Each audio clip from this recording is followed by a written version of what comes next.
Hello बच्चों, कैसे हो आप सब। उम्मीद करते हैं आप सब बहुत अच्छे होंगे और आप सबकी पढ़ाई बहुत अच्छी चल रही होगी। और बेटा अगर अच्छी नहीं चल रही है तो प्लीज़ आप उसको अच्छी कर लीजिए, क्योंकि आपके बोर्ड एग्जाम्स में भी 2 से 3 महीने बचे हुए हैं और वो आपकी पढ़ाई के लिए तो है ही हैं, लेकिन उसमें भी जो आप पढ़ाई करेंगे वो आप 1 से 1.5 महीने और पढ़ाई करेंगे। बाकी का टाइम आप अपने रिवीजन को दीजिएगा, क्योंकि जितना अच्छा रिवीजन होगा ना आपके कॉन्सेप्ट भी उतने अच्छे होंगे। ठीक है, तो इसी उम्मीद के साथ हम लोग अपनी इस बायोलॉजी की सीरीज़ में आज आगे बढ़ते हैं। ठीक है, और अभी तक की जो हमारी पिछली क्लासेस हैं वो प्लेलिस्ट में अंदर दी होंगी, प्लीज़ आप उसको वहाँ पर जाकर देख लीजिए। ठीक है, तो आपको आज की क्लास में जो भी चीज़ें होंगी ना वो आपको बेहतर समझ में आएंगी। ठीक है, इसी उम्मीद के साथ हम लोग आगे बढ़ते हैं। और प्लीज़ अगर आपको सेशन अच्छा लगता है तो प्लीज़ आप लाइक करिएगा, शेयर करिएगा अपने दोस्तों के साथ। ठीक है, तो चलिए हम लोग आज की क्लास आज स्टार्ट करते हैं। ठीक है, तो आज का हमारा टॉपिक क्या है। आज का हमारा टॉपिक है मानव पाचन तंत्र। ठीक, अब बेटा ये पाचन तंत्र क्या होता है, तो पहले हमको यही समझना चाहिए कि हम लोग जिस चीज़ के बारे में पढ़ रहे हैं वो है क्या। ठीक है, तो आइए देखते हैं हम लोग पाचन तंत्र क्या होता है। तो पाचन तंत्र को समझने से पहले एक प्रक्रिया होती है बेटा पाचन की, वो आइए उसको समझते हैं। देखिए हम लोग क्या करते हैं, हम लोग भोजन ग्रहण करते हैं। भोजन किस लिए ग्रहण करते हैं, तो सर भोजन ग्रहण करते हैं ऊर्जा के लिए। ठीक है, तो ये ऊर्जा की प्रोसेस होती कैसे है, ये ऊर्जा मिलने की प्रोसेस होती कैसे है, आइए उसको देखते हैं। हम लोग जो भोजन ग्रहण करते हैं ना अपने माउथ से, वो भोजन होता है बेटा जटिल पदार्थों के रूप में। किन पदार्थों के रूप में, जटिल पदार्थों के रूप में। ठीक, अब हमारे शरीर की समस्या ये है कि वो हमारा शरीर इन जटिल पदार्थों का इस्तेमाल डायरेक्ट नहीं कर सकता है। ठीक है, हमारे शरीर के अंदर जो पार्ट्स होते हैं ना, उनको ये ज़रूरत होती है कि ये भोजन जो जटिल है ना ये एकदम सरल हो जाए। ठीक है, और जितना ज़्यादा सरल हो जाएगा उतना ज़्यादा हमको आसानी होगी। ठीक, तो भोजन से ऊर्जा प्राप्त करने के लिए पहले जटिल पदार्थों को किस में बदलना पड़ेगा, सरल पदार्थों में। तो जटिल पदार्थों को किन में बदलना है हमको, सरल पदार्थों में। ठीक, और इन सरल पदार्थों, जटिल पदार्थों से सरल पदार्थों को बनाने का काम कहाँ होता है, शरीर के कुछ विशेष अंगों में होता है। शरीर के कुछ विशेष अंगों में होता है। ठीक, शरीर के कुछ विशेष अंग होते हैं जो इस प्रक्रिया में भाग लेते हैं। ठीक, और उन अंगों से कुछ एंजाइम्स निकलते हैं। क्या निकलते हैं बेटा, कुछ एंजाइम्स निकलते हैं, और उन्हीं एंजाइमों की सहायता से ये जटिल पदार्थ मेरा किस में चेंज हो जाता है, सरल पदार्थ में। तो शरीर के विशेष अंगों में जटिल पदार्थों के सरल पदार्थों में बदलने की प्रक्रिया ही क्या है, पाचन है। ठीक, यही प्रक्रिया क्या है, पाचन है। ठीक, अब ये पाचन की प्रक्रिया जिन अंगों की सहायता से हो रही है, ये पाचन की प्रक्रिया कुछ विशेष अंगों की सहायता से हो रही है ना, तो इन विशेष अंगों का जो समूह होगा, इन विशेष अंगों का समूह, इन विशेष अंगों का समूह जो होगा वो क्या कहलाएगा बेटा, वो कहलाएगा पाचन तंत्र। ठीक, यानी कि ये जो हमारे कुछ विशेष अंग हैं ना, जो जटिल पदार्थों को सरल पदार्थों में बदल रहे हैं, ये सब आपस में मिलकर एक सिस्टम तैयार करते हैं, और उस सिस्टम को हम क्या कहते हैं, पाचन तंत्र कहते हैं। इतना क्लियर होता है। ठीक है, तो चलिए आगे बढ़ें। अब चलिए आगे देखते हैं क्या होता है, इसको रफ करते हैं। ठीक, अब सर हमको इतना समझ आ गया है कि पाचन तंत्र क्या है। ठीक, भोजन का जो जटिल रूप होता है उसको सरल रूप में लाने के लिए हमारे बॉडी के कुछ अंग होते हैं। ठीक, और उन अंगों को सामूहिक रूप से हम क्या नाम दे देते हैं, पाचन तंत्र का। यानी वो सारे अंग मिलकर एक बड़ा सा सिस्टम बनाते हैं, उनको हमने क्या नाम दे दिया, पाचन तंत्र का। ठीक है, तो आइए देखते हैं कि हमारे पाचन तंत्र में क्या क्या चीज़ें होती हैं। ठीक, तो बेटा देखो, पाचन तंत्र को आपने नाम दिया डाइजेस्टिव सिस्टम का। क्या कहा, डाइजेस्टिव सिस्टम। आप लोग थोड़ा हिंदी इंग्लिश कंबाइन करके पढ़ने की कोशिश करिए, क्योंकि आगे चीज़ें आपके लिए बड़ी आसान हो जाएंगी। डाइजेस्टिव सिस्टम को आप 2 पार्ट में डिवाइड कर सकते हो। हमारा पूरा पाचन तंत्र बेटा 2 पार्ट में डिवाइड होता है। एक तो होते हैं बेटा डाइजेस्टिव ऑर्गन्स, डाइजेस्टिव ऑर्गन्स होते हैं, और दूसरी होते हैं बेटा डाइजेस्टिव ग्लैंड्स, डाइजेस्टिव ग्लैंड्स।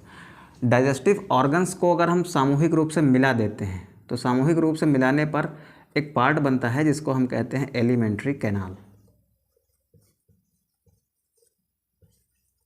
ठीक, हिंदी में इसको कहा जाता है बेटा आहार नाल।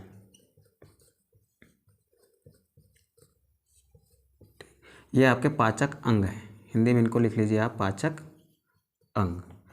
यानी पाचक अंगों को मिलाने पर एक संरचना बनती है जिसको हमने क्या नाम दे दिया, आहार नाल नाम दे दिया। अभी देखते हैं आहार नाल क्या होती है। उसके बाद ये क्या है बेटा, हमारी पाचक ग्रंथियाँ हैं। ठीक, अभी हमने पीछे कहा ना कि हमको एंजाइमों की ज़रूरत होती है। ठीक, तो वो एंजाइम कहाँ से आते हैं बेटा, इन पाचक ग्रंथियों से वो एंजाइम आते हैं। पाचन की प्रक्रिया जिन अंगों में होती है वो पाचक अंग हैं, और उन भोजन को पचाने के लिए जिन एंजाइमों की ज़रूरत होती है वो कहाँ से आते हैं, पाचक ग्रंथियों से आते हैं। तो बिना इनके इनका काम नहीं चल सकता है, और बिना इनके इनका काम नहीं चल सकता है। ठीक है, भोजन का पाचन कहाँ होगा, पाचक अंगों में। पचाने के लिए क्या चाहिए, एंजाइम, वो कहाँ से आएगा, पाचक ग्रंथियों से।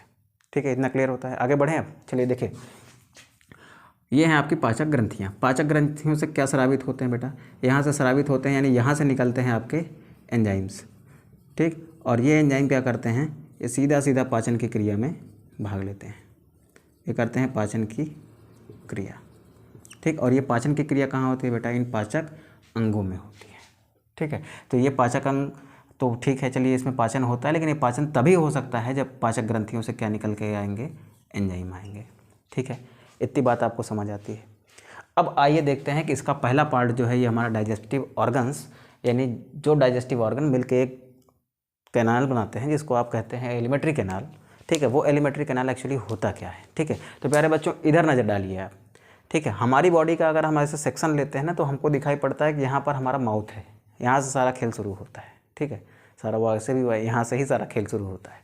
ठीक है, यहाँ से देखिए ये वाला पार्ट क्या है बेटा, आपका माउथ है, और ये देखिए एक पूरी पाइप चल रही है, यहाँ से यहाँ तक पूरी पाइप है ना, ऐसे देखिए आप, ये पूरी एक पाइप नुमा संरचना है। ठीक, लेकिन बस दिक्कत ये है कि एक सीधी पाइप नहीं है, ये कैसी है, क्वाइल्ड है, क्वाइलिंग हो गई है ना, देखिए पूरी कहीं ना कहीं मुड़ी हुई है, लेकिन है क्या है बेटा, एक तरीके की पाइप है। ठीक, तो यहाँ से लेकर इस माउथ से लेकर ये जो लास्ट वाला पार्ट है ना, इस पार्ट को कहा जाता है बेटा एनस। ठीक, माउथ को आपने हिंदी में नाम दे दिया मुख का। ठीक, और इस एनस को हिंदी में कहा जाता है बेटा गुदा द्वार। ठीक, तो माउथ से लेकर एनस तक का पार्ट, माउथ से लेकर ये जो एनस तक का पार्ट है ना, ये क्या कहलाता है बेटा, आपका आहार नाल कहलाता है। तो आपसे पूछे कि आहार नाल क्या होता है, तो माउथ से लेकर एनस तक का पार्ट, एनस तक का पार्ट क्या कहलाएगा, आहार नाल कहलाता है। ठीक है, अब इस आहार नाल में क्या क्या चीज़ें हैं, तो मैं ऐसे ओरल व्यू आपको दे रहा हूँ, फिर इसका आहार नाल का भी हम लोग क्या करते हैं बेटा, डिवीज़न करते हैं। ठीक है, तो देखिए ये हो गया माउथ, ये हो गया आपका माउथ, और माउथ जब आप खोलते हैं ना तो क्या दिखाई देता है, पूरी खाली जगह दिखाई देती है, माउथ के अंदर खाली जगह दिखाई देती है जिसमें जीव होता है, दांत के अंदर वाला जो पूरा खाली जगह है ना, उसको आप क्या कहते हो, उसको आप कहते हो बेटा बक्कल कैविटी। क्या कहते हो, बक्कल कैविटी। यानी ये जो खाली स्थान है, ये तो हो गया माउथ, माउथ के पीछे ये जो खाली स्थान है ना, इस खाली स्थान को आपने नाम दे दिया बक्कल कैविटी का। ठीक है, हिंदी में इसको कहते हैं हम लोग मुख गुहा। ठीक, कहीं कहीं पर मुख गुहा दिखेगा, कहीं कहीं पर मुख गुहिका दिखेगा। ठीक है, तो ये क्या है बेटा, बक्कल कैविटी है। अब बक्कल कैविटी से जब आगे बढ़ते हैं हम लोग, यानी अगर हमारा भोजन है तो पहले वो माउथ में जाएगा, माउथ में जाने के बाद कहाँ जाएगा, हमारे बक्कल कैविटी में जाएगा। अब बक्कल कैविटी से जैसे आगे गया ना, तो वहाँ पर उसको दो पाइप दिखाई देंगे। कितनी पाइप दिखाई देंगे बेटा, दो पाइप। एक पाइप ऐसी होगी ना जिससे एयर जाती है हमारे फेफड़ों में, और एक पाइप ऐसी होती है ना जिससे भोजन जाता है हमारे कहाँ पर, पेट में। ये आपका पेट है, यहाँ पर देखो आ गया, तो जिस पार्ट में देखो यहाँ पर ये पार्ट, यहाँ से आपका भोजन एंट्री करेगा और यहाँ से होता हुआ कहाँ जाएगा, इस भोजन नली में जाएगा। तो ये जो आपको ये नली दिख रही है ना, इसको ओसोफेगस कहा जाता है, या फिर इसी को आपकी फूड पाइप भी कहा जाता है। क्या कहा जाता है बेटा, इसी को फूड पाइप। यानी फूड जो होगा ना आपका, भोजन कहाँ से आएगा, इसके माध्यम से, इस ओसोफेगस, यानी इसको हिंदी में कहते हैं बेटा ग्रास नली, ग्रास नली कहते हो, और इसी को भोजन नली भी कहते हो। क्या कहोगे आप, भोजन नली। ठीक, तो भोजन नली के माध्यम से आपका भोजन कहाँ पहुँचा, ये पहुँचेगा पेट में, फिर पेट से जाएगा बेटा ये छोटी आंत में। ये जो हिस्सा आप देख रहे हो ना, ये जो अंदर की तरफ गया है, देखिए ये आगे की तरफ बड़ी आंत है, इसके पीछे की तरफ से ऐसे एक पाइप गई हुई, देखिए ये वाली, ये पाइप गई हुई नीचे की तरफ, ये सब क्या है, पूरा रेड वाला हिस्सा पूरा आपका छोटी आंत का है। ठीक है, और छोटी आंत लास्ट में जुड़ जाती है बड़ी आंत से, और बड़ी आंत से फिर जो भोजन का अपचा हुआ पदार्थ होता है, जो बिना पचा हुआ पदार्थ रहता है, वो मल के रूप में इस साइड से क्या हो जाता है बेटा, बाहर हो जाता है। तो आप समझ पा रहे हैं ना, यहाँ पर हो गया माउथ, माउथ के बाद बक्कल कैविटी, उसके बाद फिर ओसोफेगस आ गया, फिर स्टमक आया, फिर छोटी आंत आई, फिर उसके बाद ये बड़ी आंत आई। ठीक है, इतने सारे पार्ट्स आप इसमें देख पा रहे हैं। ठीक है, तो ये क्या है बेटा, ये हमारे पाचक अंग हैं। अभी हम इनकी बात नहीं करते हैं, ये जो आपको लीवर दिख रहा है और ये आपका पेनक्रियास दिख रहा है, अभी हम इसकी बात नहीं करते हैं, ये अलग चीज़ें हैं। ठीक, पाचक अंगों से थोड़ा सा अलग है। इतनी बात समझ आई बेटा? चलिए ठीक है, अब आगे देखते हैं। तो हमको इतना समझ आया कि हमारी माउथ से लेकर एनस तक का पार्ट ही क्या है, एलिमेंट्री कैनाल है। अब इस माउथ से लेकर एनस तक के पार्ट को ना अच्छे से पढ़ने के लिए हमने 3 पार्ट्स में डिवाइड कर लिया। यानी हमारी आहार नाल जो माउथ से लेकर एनस तक का पार्ट थी, उसको हमने कितने पार्ट में डिवाइड किया बेटा? 3 पार्ट्स में। आइए देखते हैं। तो आहार नाल को हमने कितने पार्ट में डिवाइड किया? 3 पार्ट में। ठीक है, तो आहार नाल का जो पहला पार्ट हो गया उसको कहा हमने फोरगट। क्या कहा बच्चों? फोरगट। जो बीच वाला पार्ट हुआ ना उसको हमने कहा मिडगट, और जो सबसे लास्ट वाला पार्ट है ना उसको हमने कहा हाइंड गट। ठीक, अब पूरी आहार नाल की जो लंबाई होती है ना, कुछ बुक्स में आपको मिलेगी 8 से 10 मीटर, कुछ बुक्स में आपको मिलेगी 7 से 8 मीटर। तो एवरेज लंबाई आप मान लीजिएगा कितनी मीटर होती है बेटा? 8 मीटर। ठीक है, माउथ से लेकर यहाँ एनस तक का पार्ट, इस पूरे की लंबाई कितनी होती है? 8 मीटर। यानी आपकी जितनी लंबाई है ना उससे लगभग 4 गुना ज़्यादा, 4 का है 5 गुना ज़्यादा होगी आपकी लंबाई। मुश्किल से 170, 175 मैक्सिमम होगी तो 180 हो जाएगी। ठीक है, तो लगभग 4 से 5 गुना जितनी आपकी हाइट है उससे लगभग 4 से 5 गुना तो आपके पाचन तंत्र की लंबाई है। ठीक है, आपके आहार नल की लंबाई है। ठीक है, तो आप आगे देखिए। अब इस बॉडी के अंदर ना बेटा बहुत अच्छे अच्छे से फैक्ट हैं। जैसे जैसे आप पढ़ोगे ना वैसे वैसे चीज़ें बाहर आएंगी, तो आपको लगेगा भाई साहब भगवान ने क्या ही बना दिया है। ठीक है, वैसे भी भगवान ने आपको बड़ा यूनिक बनाया है। इस धरती पर बहुत सारे जीवों का भला करने के लिए और मानवता को जिंदा रखने के लिए आपको बनाया गया है। तो प्लीज़ आप उसकी ओर कदम बढ़ाइए। ठीक है, अपने आप को बेहतर बनाइए, अपने साथ साथ अपने परिवार को बेहतर बनाइए, और आपका परिवार अच्छा होगा तो आपका समाज अच्छा होगा, समाज अच्छा होगा तो बेटा देश अच्छा होगा। ठीक है, तो आपको आगे देश सेवा भी करनी है, तो प्लीज़ आप उस पर ध्यान दीजिए। ठीक है, तो चलिए आगे बढ़ते हैं। हमारी आहार नाल के कितने पार्ट हो गए बेटा? 3 पार्ट। पहला पार्ट क्या है हमारा? पहले पार्ट को हमने नाम दे दिया फोरगट। क्या कहा हमने? फोरगट। अब फोरगट में क्या क्या चीज़ें होती हैं? देख बेटा, इस पूरे आहार नाल के एक एक पार्ट को एकदम पूरी तरीके से पोस्टमार्टम करेंगे हम। ठीक है, पोस्टमार्टम का मतलब पूरा उसको एकदम खोल के रख देंगे आपके सामने, अच्छे से पढ़ के जाओगे आप। ठीक है, कोई फॉरवर्ड का केस नहीं रहेगा, कोई डाउट नहीं रहेगा अगर आप कायदे से पढ़ोगे तो। ठीक है, अगर डाउट रहता है तो आप कमेंट बॉक्स में ड्रॉप करिएगा अपने डाउट को, मैं उसका आंसर करूँगा डेफिनेटली, इट्स माय प्रॉमिस। आगे बढ़ते हैं। तो हमारे पास क्या है बेटा? हमारे पास है फोरगट। और फोरगट जो होता है ना वो आहार नाल का आगे वाला पार्ट होता है। कौन सा पार्ट? आगे वाला पार्ट। आगे वाले पार्ट में क्या क्या चीज़ें हैं? देखिए, आगे वाले पार्ट में सबसे पहले पड़ता है बेटा आपका माउथ। ठीक है, ये पहला पार्ट। फिर आगे जाएंगे तो बेटा इसमें पड़ती है बक्कल कैविटी, यानी ये मुख गुहा, जो मुंह के पीछे खाली स्थान होता है। दांत आप मुंह खोलोगे ऐसे ना तो जो खाली स्थान दिखेगा वही क्या है? आपका बक्कल कैविटी है। ठीक, उसके आगे जाओगे ना तो जहाँ पर देखो आपके ये नाक के कैविटी है, नाक होते हैं ना, नाक के पीछे देखो ये खाली जगह है, यहाँ पर आपके नाक के छेद होते हैं, इसके पीछे जो खाली जगह है ना इसको हम क्या नाम देते हैं? इसको कहते हैं बेटा नेजल कैविटी, यानी नासा गुहा। तो मुंह के पीछे ना एक ऐसा स्थान होता है ना जहाँ पर ये नाक वाला हिस्सा और ये मुँह वाला हिस्सा आपस में मिलते हैं। आप ऐसे कोशिश करो, प्रैक्टिकली अभी करके देखो। आप अपना मुँह बंद करके सांस लो, कहाँ जाएगी वो? इस फेफड़े की नली के अंदर जाएगी कि नहीं जाएगी? ये कौन सी नली है? ये वो नली है ना जो एयर को कहाँ ले जाती है? फेफड़े तक। यानी ये क्या है बेटा? ये वाली है विंड पाइप। ठीक, वायु नली है। तो आप अगर नाक से सांस लोगे ना तब भी वो इस रास्ते से होते हुए कहाँ जाएगी? इस पाइप में एयर जाएगी। अगर आप अपनी नाक बंद करके अपना मुंह खोल के आप सांस लोगे ना तब भी वो कहाँ जाएगी? इसी में जाएगी। तो यानी कहीं ना कहीं तो ऐसी जगह है ना जहाँ पर ये वाला रास्ता, नाक वाला रास्ता और ये वाला मिल रहे हैं, तभी तो दोनों इधर ही जा रहे हैं। देखो भाई, इधर से कोई चीज़ आई, ये मान लो आपकी एयर है ऐसे आ रही है, ये इधर से होते हुए कहाँ आएगी? इस वाली पाइप में आएगी। आपने नाक बंद किया तो आप मुंह से सांस लोगे, वो इधर से होते हुए कहाँ आएगी? इसी नली में आएगी। तो ये वाला वो हिस्सा है ना जहाँ बेटा नासा गुहा और आपकी ये मुख गुहा, यानी नाक के अंदर का खाली स्थान और मुंह के अंदर का खाली स्थान जहाँ पर मिलता है ना, उस स्थान को बेटा हम लोग कहते हैं ग्रसनी। हिंदी में क्या कहते हैं हम लोग? उसको ग्रसनी कहते हैं। इंग्लिश में उसको कहते हैं फेरिंग्स। क्या कहोगे बेटा? फेरिंग्स। अब जहाँ पर आपकी ये वायुनाल शुरू होती है, ठीक, जहाँ पर आपकी ये वायुनाल शुरू होती है वहीं पर एक छोटा सा अंग ऐसे होता है, ऐसे उभारदार संरचना होती है। यहाँ पर आप देखिए आपके अंदर भी होगी। तो यहाँ पर एक उभारदार संरचना होती है बेटा, इस संरचना को हमने नाम दे दिया लैरिंग्स का। क्या कहते हैं इसको? लैरिंग्स। ठीक, हिंदी में इसको बेटा स्वर यंत्र कहा जाता है। ठीक, तो अगर आपकी आवाज़ कुमार सानू जैसी निकल रही है, या फिर अगर आप फीमेल हैं तो आपकी आवाज़ अगर लता मंगेशकर जैसी निकल रही है, तो वो सब किसकी देन है? इसी लैरिंग्स की देन है। ठीक है, तो आप याद रखिएगा, जो मैं बोल रहा हूँ आप सुन रहे हो, यानी मेरी जो आवाज़ निकल रही है ना बेटा, वो कहाँ से निकल रही है? लैरिंग्स से। तो लैरिंग्स वो पार्ट है ना जहाँ से आप क्या प्रोड्यूस करते हो? साउंड को, यानी आप आवाज़ को प्रोड्यूस करते हो। ठीक है, कहाँ होता है? एकदम वायुनाल के एकदम शुरुआत में होता है। ठीक, अब ध्यान से देखेंगे, आगे बढ़ते हैं। यहाँ पर हो गया माउथ, माउथ के बाद बक्कल कैविटी, बक्कल कैविटी के बाद बेटा ये फायरिंग्स हो गया। फायरिंग्स के बाद अगर मैं भोजन कर रहा हूँ तो वो मेरा भोजन इधर से ऐसे चलते हुए कहाँ जाएगा? इस फूड पाइप के अंदर चला जाएगा। ठीक, इस फूड पाइप के अंदर यानी भोजन नली के अंदर चला गया। तो कौन कौन से पार्ट से गुजरा? वो माउथ से गुजरा, बक्कल कैविटी से गुजरा, फिर यहाँ पर खाली स्थान जो होता है ग्रसनी का, उससे गुजरता है, फिर कहाँ जाता है बेटा? फूड पाइप में। ठीक है, तो कितने पार्ट्स? 1 2 और ये ग्रसनी 3 और ये ओसोफाइगस 4। तो फोरगट के कितने पार्ट्स होते हैं बेटा? 4। फोरगट्स में कौन कौन से पार्ट आते हैं आपके? माउथ आ गया, दूसरा पार्ट इसमें क्या आ गया आपका? बक्कल कैविटी आ गया, तीसरा पार्ट बेटा इसमें क्या आ गया? फायरिंग्स आ गया।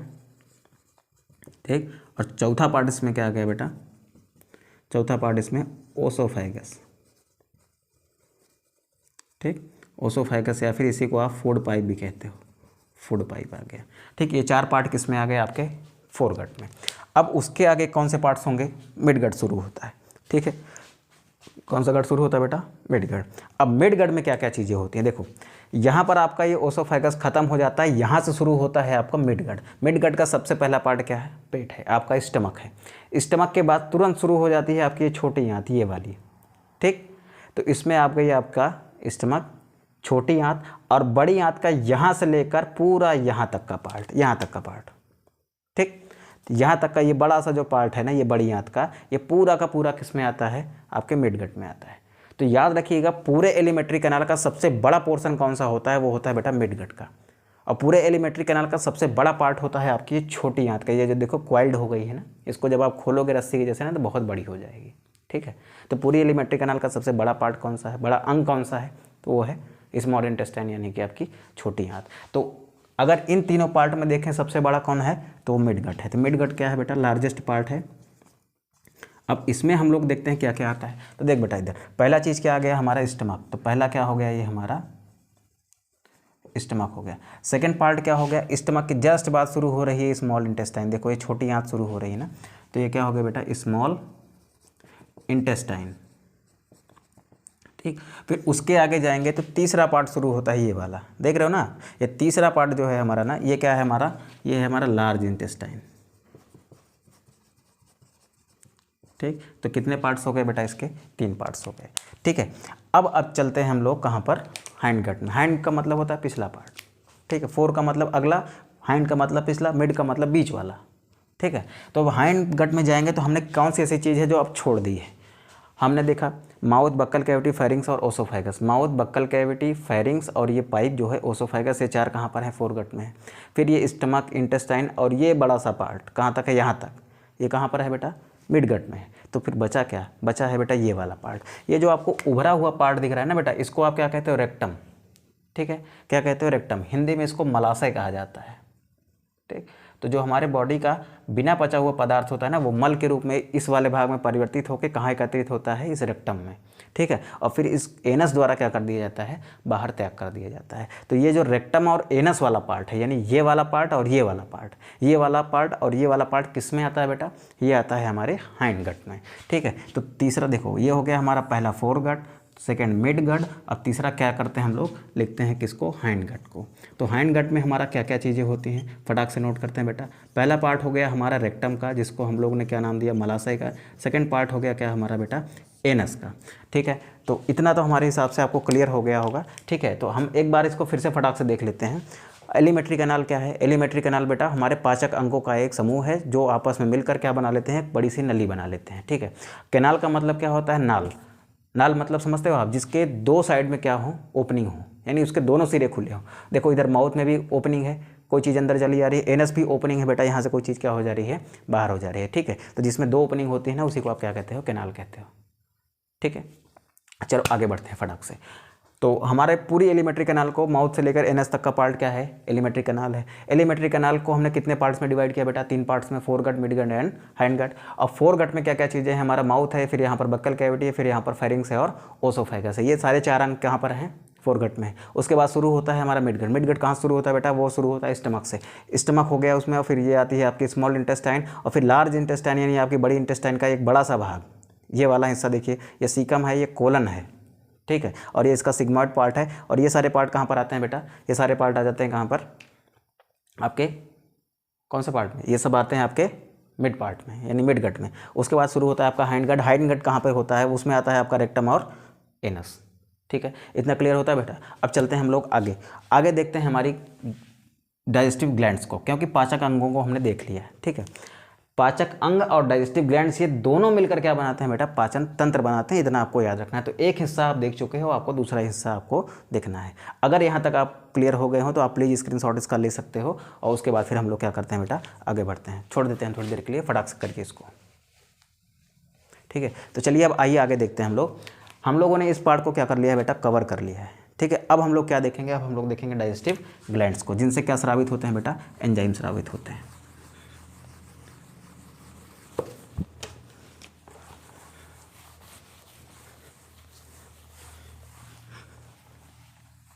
देखो बेटा, ये सारी चीज़ें ना बेसिक्स की हैं, अगर आप इनको अभी ध्यान दोगे ना तो चीज़ें बड़ी अच्छी रहेंगी।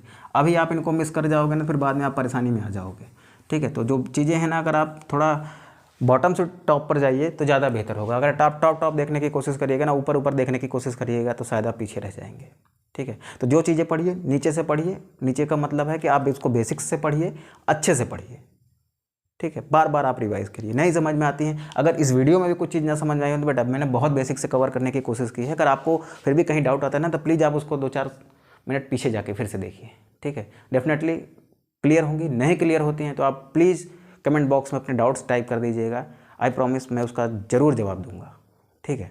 तो चलिए आगे बढ़ते हैं हम लोग अपने टॉपिक पर। हमारा टॉपिक क्या है बेटा, डाइजेस्टिव ग्लैंड्स यानी पाचक ग्रंथियाँ। पाचक ग्रंथियाँ क्या होती है, भोजन को पचाने के लिए, पाचक अंगों में पाचन होता है, उनको पचाने के लिए एंजाइम चाहिए। एंजाइम कहाँ से आएगा बेटा, एंजाइम आता है पाचक ग्रंथियों से, ठीक है। तो इस पूरे एलिमेंट्री कैनाल के आसपास क्या होती हैं, पाचक ग्रंथियाँ होती हैं, ठीक है। तो कौन कौन सी पाचक ग्रंथियाँ होती हैं उनको भी देख लेते हैं, ठीक। तो ये हमारी पाचक ग्रंथियाँ बेटा होती हैं 5 प्रकार की। कितने प्रकार की बेटा, 5 प्रकार की, ठीक। और यही पाचक ग्रंथियाँ क्या करती हैं, एंजाइम का स्रावण करती हैं, जो हमारे भोजन के पाचन में मदद करता है। तो हम देखते हैं कौन कौन सी। तो पहली ग्रंथि है बेटा आपकी लार ग्रंथि, ठीक। इनको आप कहते हो सेलेवरी ग्लैंड्स, ठीक। सेलेवरी ग्लैंड्स, अब ध्यान से सुनिएगा, ये सेलेवरी ग्लैंड्स क्या निकालते हैं बेटा, ये सलाइवा निकालती हैं। सलाइवा यानी आपकी लार निकालती है, मुंह में लार आती है ना बेटा। आप खाना खाते होगे तो उसमें देखो बहुत सारी लार लग जाती है, या फिर बढ़िया रसगुल्ला देखते होगे तो मुंह में आ जाता है, अरे वाह यार मिल जाता तो क्या ही बात थी। आता है ना, आता भाई सबके मन में है, अब कहो ना कहो वो अलग बात है। तो चलो देखो, तो जो लार ग्रंथियों से लिक्विड निकलता है ना बेटा, उसको क्या कहते हैं हम लोग, लार कहते हैं, यानी इसको इंग्लिश में बेटा कहते हैं हम लोग सलाइवा। क्या कहेंगे बेटा, सलाइवा। अब दूसरी ग्रंथि हमारी कौन सी है, लार ग्रंथि कहाँ होती है, ये हमारे होगी इस बक्कल कैविटी के आसपास, क्योंकि लार हमारा कहाँ आता है, मुंह में आता है ना। तो मुंह के जस्ट पीछे ही क्या होता है, देखो यहाँ पर, ठीक, माउथ के जस्ट पीछे ही बक्कल कैविटी है ना, मुंह की खाली जगह में ही तो लार आती है। तो लार ग्रंथियाँ कहाँ होंगी, इसी के आसपास होंगी। उसके बाद भोजन आगे जाता है कहाँ पर बेटा, हमारे ओसोफाइगस में। अब देखो, भोजन यहाँ पर आता है, लेकिन भोजन नली में कहीं रुकता नहीं है बेटा, वो आगे की तरफ क्या होता है, खिसकाया जाता रहता है। उसमें इस नली के अंदर ना ऐसे ऐसे एक चप्पू टाइप का लगा रहता है, जो उसको ऐसे ऐसे आगे बढ़ाता रहता है, ठीक। तो यहाँ पर देखिए, भोजन नली में कहीं रुकता नहीं है, वो आगे की तरफ बढ़ाया जाता है। तो भोजन को आगे की तरफ जो सरकाया जाता है ना, भोजन के इस मूवमेंट को कहा जाता है पेरिस्टाल्टिस मूवमेंट। कौन सा मूवमेंट बेटा, पेरिस्टाल्टिस मूवमेंट, पेरिस्टाल्टिस मूवमेंट, ठीक। आपको वॉमिटिंग होती है ना, आप उल्टी करते हो, तो यही जब देखो, पेरिस्टाल्टिस का मतलब है भोजन को वो ऐसे ऐसे करके क्या कर रहा है, नीचे कर रहा है, ठीक। और यही मूवमेंट अगर उल्टा होने लगे, यानी रिवर्स पेरिस्टाल्टिस होने लगे, तो ये क्या करेगा, ऐसे ऐसे करेगा ना। जब ऐसे ऐसे करेगा तो फूड कहाँ जाएगा बेटा, ऊपर की ओर जाएगा, और आपको क्या हो जाएगी, वॉमिटिंग हो जाएगी, हो जाती है ना। तो इसीलिए हम कहते हैं कि यहाँ पर जो इस तरीके का मूवमेंट चल रहा है ना, वो भोजन को कहाँ खिसका रहा है, नीचे खिसका रहा है, उसको आप क्या कहते हो, पेरिस्टाल्टिस मूवमेंट कहते हो। समझ आई बात। चलो, ये हो गई हमारी पहली ग्रंथि। और ये जो हमारी भोजन नली दिख रही है ना, ओसोफाइगस, इस ओसोफाइगस में बेटा आपको ध्यान रखना है कि ओसोफाइगस में भोजन का कोई पाचन नहीं होता। क्यों नहीं होता? क्योंकि वहाँ पर कोई एंजाइम नहीं होता। क्यों नहीं होता? क्योंकि वहाँ पर कोई पाचक ग्रंथियाँ नहीं होती है। ठीक है, अब हम लोग आगे बढ़ते हैं। कहाँ पर हम लोग पहुँच गए बेटा? स्टमक में। ठीक, स्टमक में क्या होती हैं? स्टमक में होती हैं बेटा गैस्ट्रिक ग्लैंड्स। कौन सी ग्लैंड्स? गैस्ट्रिक ग्लैंड्स, जिनको हिंदी में हम लोग कहते हैं जठर ग्रंथियाँ। ठीक, अब आप देखो लार ग्रंथियों से लार निकल रही, तो उसे जठर ग्रंथियों से भी क्या निकलता है बेटा? यहाँ से निकलता है जठर रस। जठर रस में बहुत सारे क्या होते हैं? एंजाइम होते हैं, जो क्या करते हैं? भोजन का पाचन करते हैं।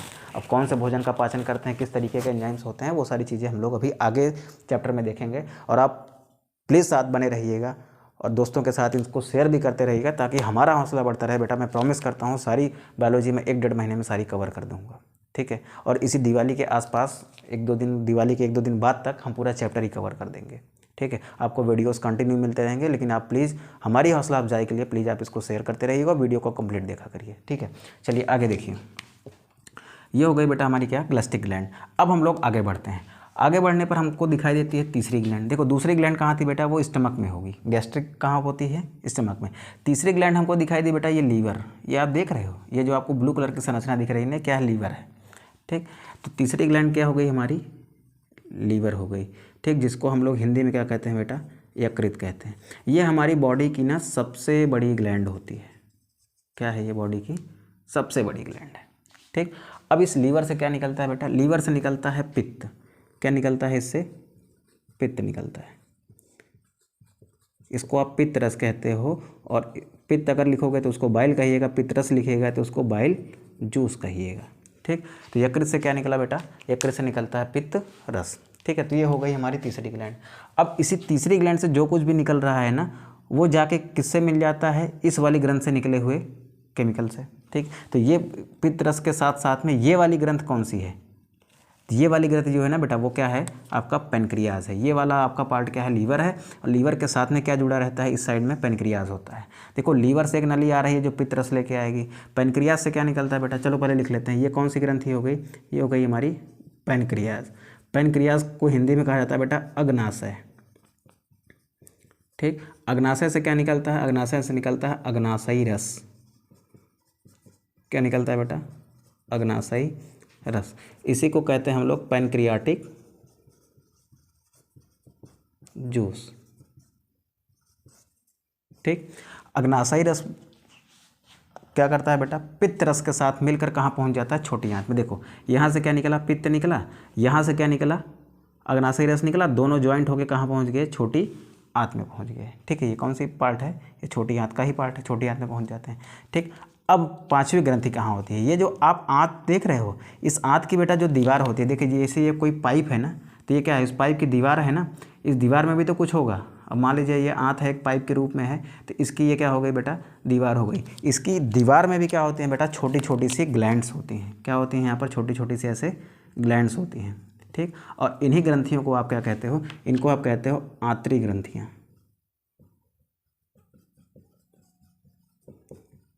ठीक, इंग्लिश में आप कहोगे इनको इंटेस्टाइनल ग्लैंड्स। ठीक, तो आपकी इंटेस्टाइनल ग्लैंड्स कहाँ होती हैं? तो ये सर इंटेस्टाइन में होती है। कौन से इंटेस्टाइन में होती हैं बेटा? तो ये होती हैं आपकी स्मॉल इंटेस्टाइन में, क्योंकि स्मॉल इंटेस्टाइन और लार्ज इंटेस्टाइन, 2 इंटेस्टाइन होती हैं ना आपकी बॉडी में। तो ये ग्रंथियाँ कहाँ पर होती हैं बेटा? ये होती हैं स्मॉल इंटेस्टाइन में। क्योंकि याद रखिएगा आप, भोजन का जो पाचन होता है ना, वो कहाँ पर होता है? वो केवल और केवल इंटेस्टाइन, स्मॉल इंटेस्टाइन तक ही होता है। लार्ज इंटेस्टाइन में कोई भोजन का पाचन नहीं होता। समझ आ रही है बात? ठीक है, तो इतना आई होप आपको समझ आया होगा कि हमारे इस पूरे डाइजेस्टिव सिस्टम में ना कौन सी चीज़ें क्या हैं। ये हो गया बेटा हमारा पैनक्रियाज। उसके बाद ये हमारी पांचवी ग्लैंड कहाँ पाई जाएगी? यहाँ पर पाई जाएगी। ठीक है, अब जैसे यहाँ से निकल रहा है अग्नाशयी रस, यहाँ से निकल रहा है पित्त रस, यहाँ से जठर रस, यहाँ से लार, तो वैसे यहाँ पर आंतरिक ग्रंथियों से भी यानी इंटेस्टाइनल ग्लैंड से भी क्या निकलता है बेटा? Intestinal juice. इंटेस्टाइनल जूस यानी यहाँ से निकलते हैं आंतरिक रस।